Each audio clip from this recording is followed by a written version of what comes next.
Bonjour, c'est un post de Pascal Tréfingui. Alors tout d'abord, je ne souhaitais pas apparaître à l'écran parce que c'est un sujet qui m'agace. Donc je vais parler aujourd'hui de la droite populiste américaine, c'est-à-dire au Canada, au Québec et aux États-Unis, au Mexique. Alors tout d'abord, je souhaiterais que les personnes soient bien conscientes qu'un parallèle s'impose entre Donald Trump et Adolf Hitler. Cela peut paraître curieux, mais on va faire un petit résumé sur l'avènement d'Adolf Hitler et vous verrez que la stratégie du nouvel ordre mondial avec Trump est exactement parallèle à la stratégie déjà utilisée avec Adolf Hitler. Il faut savoir que le peuple nord-américain il souffre en fait des deux pathologies européennes, allemande et britannique, et en plus de la pathologie démocrate. Alors d'abord pour la pathologie démocrate, rappelons que la démocratie, pour Platon, est le troisième régime le plus imparfait, donc plus imparfait qu'une oligarchie et plus imparfait qu'une timocratie. Donc Platon place les États-Unis et le Canada en dessous de l'Iran et de l'Arabie Saoudite, et il fait même de la démocratie la porte d'accès direct à la tyrannie. C'est-à-dire que si on va vers le nouvel ordre mondial, c'est justement parce qu'il y a eu la République maçonnique des États-Unis qui a préparé le chemin, et sa suite logique est donc l'avènement du nouvel ordre mondial, dont en quelque sorte cette tyrannie est l'enfant de la démocratie nord-américaine. Alors les deux, donc trois pathologies. Donc la première pathologie, donc c'est la pathologie démocratique. Deuxièmement, il y a une deuxième pathologie qui est une pathologie typiquement allemande, qui est de déterminisme historique. Donc il y a une espèce de fatalisme allemand qui est persuadé de suivre un schéma, qui est inspiré de Platon d'ailleurs, qui est pas faux. Il y a un schéma historique, mais la difficulté c'est que il pense qu'on peut pas s'en sortir. Et deuxièmement, c'est le troisième problème, je pense, pour la culture nord-américaine, y compris canadienne, un peu moins québécoise, et le common law. C'est-à-dire l'idée que le droit se fabrique par une espèce de consensus démocratique autour de la norme. Alors ça, c'est absolument incroyable. D'abord, en tant que juif, on ne peut pas accepter une norme qui est fabriquée par des êtres humains. En tant que chrétien, on est dans le rejet de la norme puisqu'on est dans l'amour de son prochain. Et en tant que musulman, on est aussi dans le rejet de la norme fabriquée par des humains puisque la norme est révélée par Dieu. Donc il y a cette espèce de triple pathologie mentale qui, à mon avis, est très présente chez les nationalistes nord-américains, en particulier chez Alex Jones et Alexis Cossette, qui est Alexis 66, qui est son clone québécois. Et je vais revenir un petit peu sur l'histoire d'Hitler pour ensuite passer à l'histoire de Trump et de voir que l'élite est en train de nous servir exactement le même scénario avec Trump que le scénario qui est passé avec Hitler. Notamment à propos de le fake état profond qui menacerait les institutions et la fake tentative de destitution de Donald Trump qui serait un héros de la démocratie. Or, cette salade, elle a déjà été servie en Europe avec Adolf Hitler. Alors, c'est plus facile de la servir avec des peuples très peu éduqués comme le peuple nord-américain qui est quand même généralement au ras des pâquerettes. C'est-à-dire qu'il y a c'est comme au Brésil, il y a deux sortes de nord-américains. Il y a des gens très instruits qui sont souvent d'ailleurs de meilleurs universitaires que les universitaires européens. Puis il y a le peuple de base qui est vraiment comme au Brésil et au niveau du Front National, c'est-à-dire ce sont pratiquement tous à presque 100% comme les membres du Front National, des migrants. Et donc leur truc c'est d'avoir une obsession pour les migrants, pour qu'ils ont bien voulu migrer aux États-Unis, mais ils veulent pas que d'autres rentrent après eux. Et il y a encore un autre problème avec eux, c'est qu'il y a cette espèce d'obsession pour l'anus, qui est typique des chrétiens évangélistes et des catholiques, comme si la porte d'accès au ciel c'était un trou du cul. Alors je rappelle ce que j'ai dit dans mon post précédent, en fait il semble qu'il y ait une obsession dans les milieux nationalistes d'extrême droite qui est la calotte, notamment la calotte des juifs et des musulmans, le tablier maçonnique, l'anus des homosexuels et les pieds des migrants. Donc on y revient tout le temps, c'est vraiment un fantasme qui est permanent chez les cadres, qu'on retrouve chez toutes les tendances d'extrême droite. Donc il y a cette espèce d'obsession pour les juifs qui voudraient une hégémonie mondiale et qui seraient responsables de la mort de Jésus, à qui il faudrait le faire payer. Il y a les maçons qui sont des complotistes anti-chrétiens qui voudraient dominer le monde. Il y a les homosexuels qui seraient voués à l'enfer et qui voudraient abuser sexuellement et partir à l'assaut de tout anus d'hétérosexuels qui passe. Et il y aurait donc les migrants qui seraient une menace pour l'identité. Alors là, on est vraiment dans les fantasmes totaux plutôt de l'extrême droite. Alors, je vais quand même rappeler une chose, puisque le gros bof hétérosexuel aime bien faire des blagues sur les gays, c'est que chez les gays, on dit la chose suivante. Comment est-ce qu'on reconnaît un hétérosexuel? Eh ben, on le reconnaît parce qu'il est il est habillé comme un gay il y a 10 ans, il a la coupe de cheveux d'un gay d'il y a 10 ans, et c'est sa femme qui lui dit ce qu'il doit penser. Alors effectivement, c'est facile d'être dans la caricature, c'est même désagréable d'être dans la caricature, surtout quand c'est toujours les mêmes, c'est-à-dire que c'est en boucle, c'est toujours comme avec Hitler, c'est toujours pareil, c'est-à-dire les juifs, les francs-maçons, les homosexuels et les gitans. Donc on va donc reprendre un petit peu l'histoire d'Adolf Hitler. On va voir que les choses elles sont pas si claires. Alors d'abord Adolf Hitler c'est quelqu'un qui a été élevé par un père et une mère qui étaient des chrétiens absolument bigots, qui est passé par les jésuites et qui est arrivé au pouvoir avec l'aide du parti catholique et des partis protestants allemands. Donc Hitler est un pur produit de l'extrême droite chrétienne. Ensuite, Adolf Hitler, il a fait exactement il a eu exactement la même stratégie que Donald Trump, c'est-à-dire il y a un État profond, cet État profond il est noyauté par les Juifs, aidez-moi. Donc la démocratie est en danger, la preuve c'est que le Reichstag est en feu, et puis Adolf Hitler a maintenu son pouvoir, et puis quand il a été dans la place, il est devenu dictateur avec la suite qu'on connaît. Alors on a exactement le même schéma chez Donald Trump, et ça va même encore plus loin.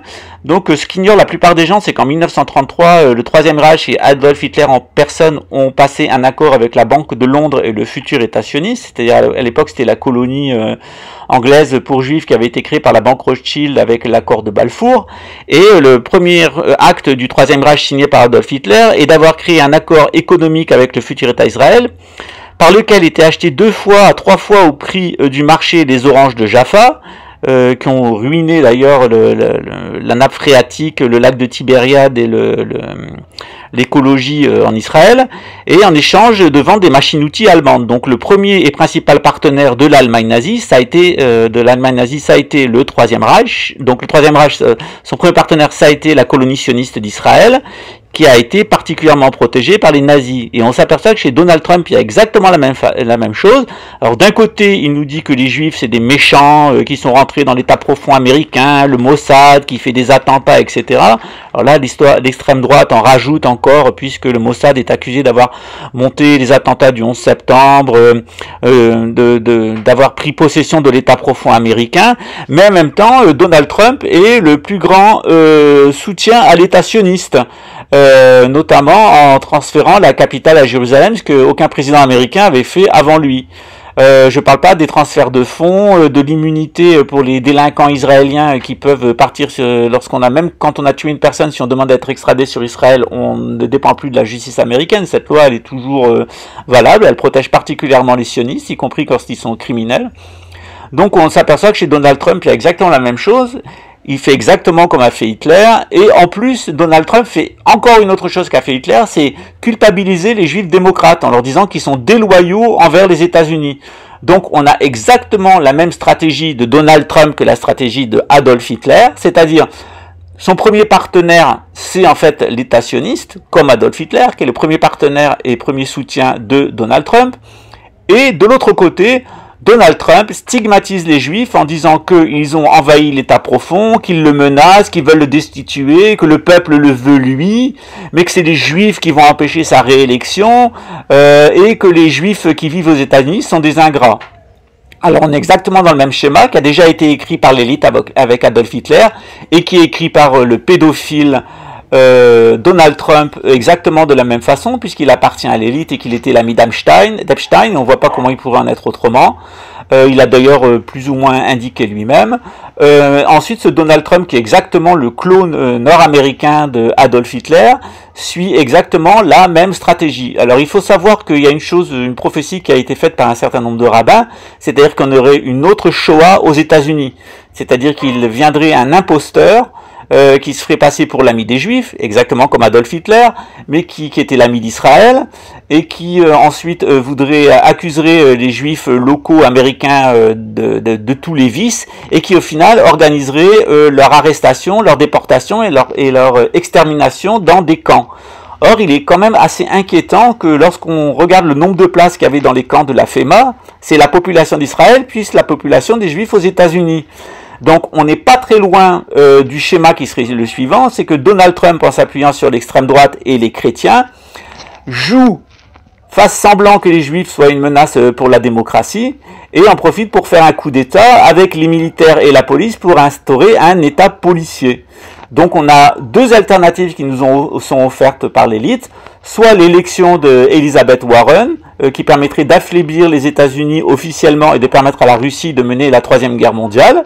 La Russie et la Chine se sentiraient pousser des ailes parce qu'il y aurait un affaiblissement voulu des États-Unis, ou d'autre part, si ça ils l'obtiennent pas, avoir un coup d'État avec l'extrême droite nord-américaine qui, de toute façon, comme Hitler, au service de l'élite. Donc, en fait, les Canadiens, les Québécois, les Nord-Américains et les Mexicains, ils sont exactement dans le même scénario qu'était l'Allemagne et l'Europe en 1933, c'est-à-dire on nous propose deux scénarios, soit un scénario démocratique d'affaiblissement, et là c'est la Chine qui a remplacé la Russie, ou on est dans un scénario de dictature fasciste, et elle sera menée par Donald Trump et soutenue par les chrétiens, les patriotes, les nationalistes, qui une fois de plus se feront exactement bananer, comme se sont fait bananer les Allemands.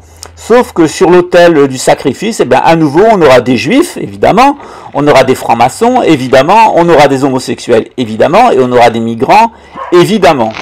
Alors pour toutes les personnes qui penseraient encore qu'on peut résister au nouvel ordre mondial et qu'on n'est pas encore dans le nouvel ordre mondial, on est déjà depuis le nouvel ordre mondial, au moins depuis 1992 dans le monde entier. Même la Chine et la Russie sont dans le nouvel ordre mondial, y compris la Chine.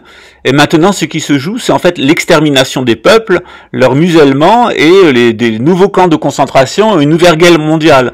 Donc de penser que Trump est un résistant qui serait là pour lutter contre le nouvel ordre mondial et qu'il faut lui apporter son soutien contre Elizabeth Warren, qui serait une vilaine supranationaliste marxiste, c'est vraiment, mais je me demande qu'est-ce qu'il faut pour que les gens comprennent que tous les candidats, quels qu'ils soient à une élection, sont contrôlés par les Illuminati, qu'ils font tous partie du système, sans exception, qu'ils sont tous pédophiles, qu'ils sont tous criminels, qu'ils participent à des rituels de meurtre d'êtres humains et qu'ils boivent leur sang. Je sais que ça paraît énorme, mais c'est ainsi. J'ai pu écrire dans ma biographie, notamment ce qui s'est passé à Luxembourg, que j'étais moi dans ce milieu et je sais parfaitement ce qu'il s'y passe. Je sais que la police, la justice, l'armée participent et couvrent à ces crimes. Je ne sais pas jusqu'où il faudra aller pour que les gens comprennent que il ne faut pas voter, parce qu'en votant, on donne un mandat à ces gens-là et on est soi-même responsable de ce qui seront faits. Donc la meilleure façon est d'arrêter absolument de voter, arrêter absolument de s'investir dans une politique, qu'elle soit de droite, de gauche ou de centre, c'est-à-dire nationaliste, internationaliste ou supranationaliste, d'arrêter de s'investir dans la démocratie puisqu'elle est en train de révéler sa véritable nature, qui est de nous amener à la tyrannie. Donc la tyrannie du nouvel ordre mondial, elle est déjà en place, elle est inarrêtable puisqu'il est déjà là. Ce qui se joue maintenant, c'est une troisième guerre mondiale. Comment elle va se jouer et comment ils vont exterminer la partie de la population mondiale qu'ils pensent indésirable. Alors, pour toutes les personnes qui perdent leur temps à écouter des Alex Jones, donc on sait maintenant qu'il était un escroc, même Alexis Cossette le reconnaît lui-même, de toute façon il est face aux preuves, donc voilà, il peut pas faire autrement. Donc toutes les personnes que j'aime bien et qui sont à Québec, j'ai beaucoup d'amis qui suivent Alexis Cossette, et je leur en ai détourné. Si vous voulez vraiment suivre quelqu'un à Québec, allez suivre les cours de Guylaine Langto, de Guis, au moins elle va vous apprendre à être des personnes adultes et responsables et à comprendre le système, au lieu d'être à nouveau avec une marionnette nationaliste qui est en train de faire le lit de Adolphe Donald. Répéter aux croyants, qu'ils soient juifs, chrétiens et musulmans, de nous unir ensemble, de faire preuve d'humanité, de tolérance les uns avec les autres, de voir quels sont nos points de convergence au lieu de voir quels sont nos points de divergence, de ne pas nous laisser entraîner vers des guerres stériles, des luttes et des critiques les uns envers les autres. Nous sommes des enfants d'Abraham, physiquement, spirituellement, psychologiquement. Nous nous revendiquons de sa pensée et de son héritage, donc nous devons réunir nos forces pour non pas lutter contre le nouvel ordre mondial, puisqu'il est le fruit du déterminisme historique, mais pour nous mettre à l'abri du nouvel ordre mondial. Et je pense que c'est là la façon la plus intéressante, c'est de nous mettre à l'abri intérieurement du nouvel ordre mondial, d'être à l'abri de ses suggestions, de ses tentations et de ses propositions, et d'autre part d'arriver à créer des petites communautés de solidarité où on va pouvoir donc vivre l'idéal juif, l'idéal chrétien et l'idéal musulman sans nous laisser imposer cette dictature, de cette tyrannie du nouvel ordre mondial. Voilà, c'était Pascal Tréfingui, je vous remercie.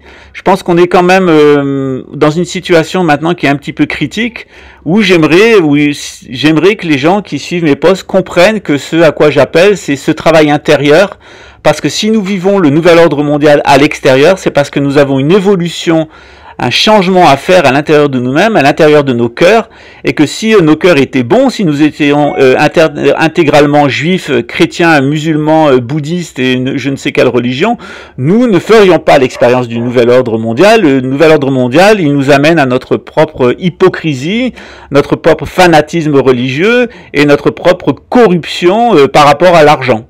Voilà. La paix soit avec vous. Shalom. Salam, à très bientôt, et vous pouvez être certain de toute mon affection et de ma dévotion envers l'opportunité qui vous est de partager avec vous ce que j'ai pu découvrir au long de ces 50 dernières années. À très bientôt, ciao.